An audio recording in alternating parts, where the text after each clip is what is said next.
Welcome to ICEF Monitor. I'm standing here with Chris Price. I'm Regional Director North America of the PFL Group. Chris, you have been on both sides of the fence. You have been an educator and you have been an agent. How can I get the most out of my agent relationship from an educator's point of view? Yes, certainly, Florian. For any educator, the key to the relationship with their agent is about partnership. It's very important that an education organisation that wants to work with agents as a distributed marketing channel treats them as a member of their team, in effect. They're only as good as the training and support you give them, so I think that's a very important starting point.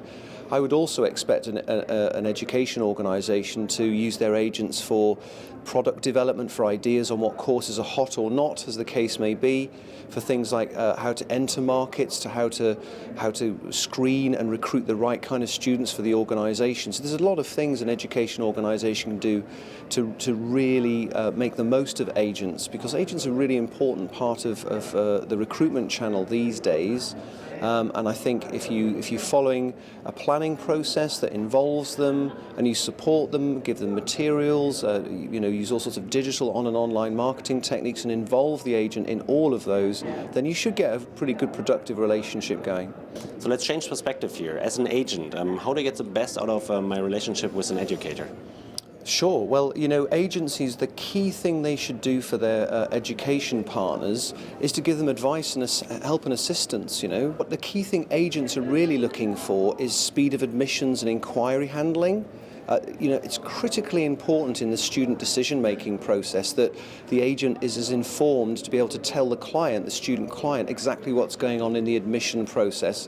And at the end of the day, it's making your agent as productive as possible in that relationship. So agents were looking for speed of admissions, good inquiry handling. We're also looking for things like, getting the right kind of materials. We're looking for marketing support, so when the university comes to our country, they would come and visit our offices and do recruitment seminars.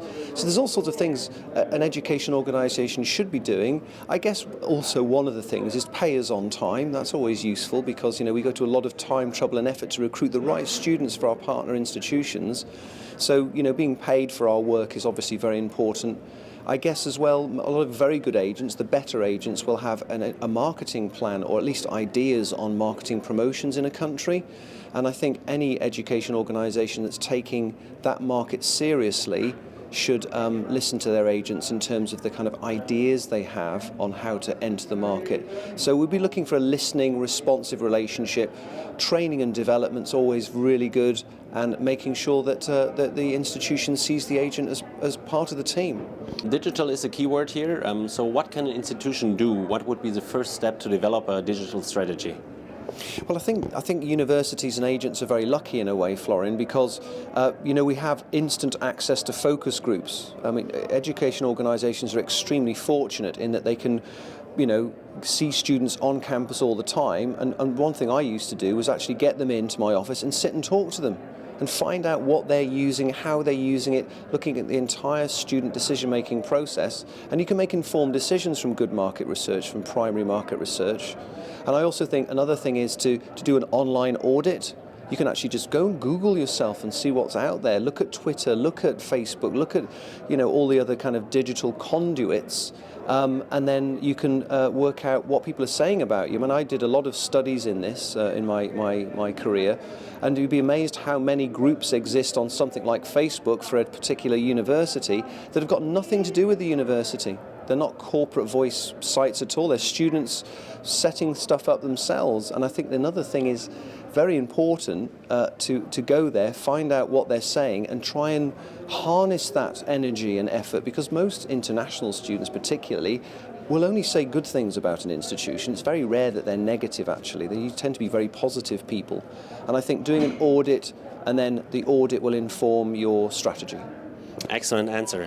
But there's also always a question, or some universities have the hesitation, like losing control, right? If you give that away, if you have Facebook groups which are guided by students, what would be your answer there? Is there more to gain or more to lose with these social media strategies?